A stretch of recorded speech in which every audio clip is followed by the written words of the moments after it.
Hey everyone, welcome back to the channel. Today, I'm super excited to review the latest ROM, Matrixx version 10.7.1. Alright, let's dive into it. I'll quickly go through the setup process.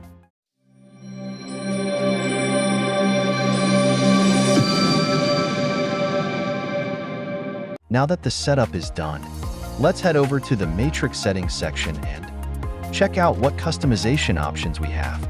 First up, let's go into the About screen. Matrixx ROM supports over-the-air updates, so you'll always have the latest version without needing to manually flash it every time. In the User Interface section, you've got tons of customization options.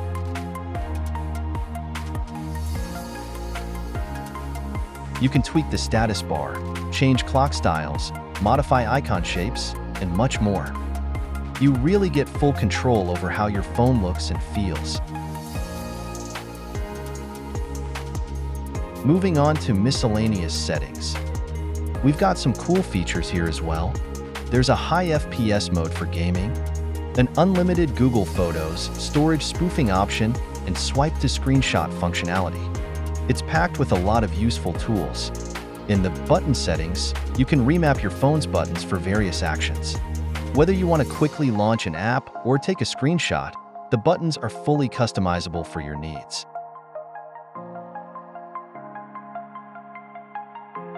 As you can see, we're running Android 14 on Matrixx version 10.7.1. Now let's get into performance. I ran a Geekbench test, and while the score was decent, the single-core score was decent at 457. The multi-core score came in at 1175, which is okay but not amazing. It's still a solid performer for daily tasks though. Next, I ran a CPU throttling test.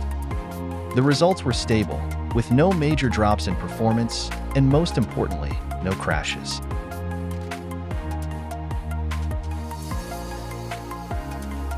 This shows that Matrixx ROM can handle moderate workloads without any issues. One of the cool features here is the unlimited Google Photos storage spoofing. You can upload as many photos as you want, without worrying about storage limits, something Google removed for most users. I tested gaming performance by playing BGMI for about an hour. The gameplay was smooth, with no significant heating issues, though I did notice a slight battery drain during the session.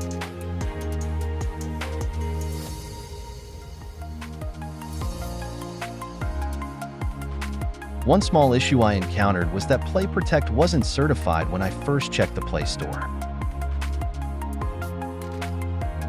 However, this was an easy fix. I simply cleared the Play Store's data, and now, as you can see, Play Protect is certified. I also ran a safety net check, and it passed with flying colors.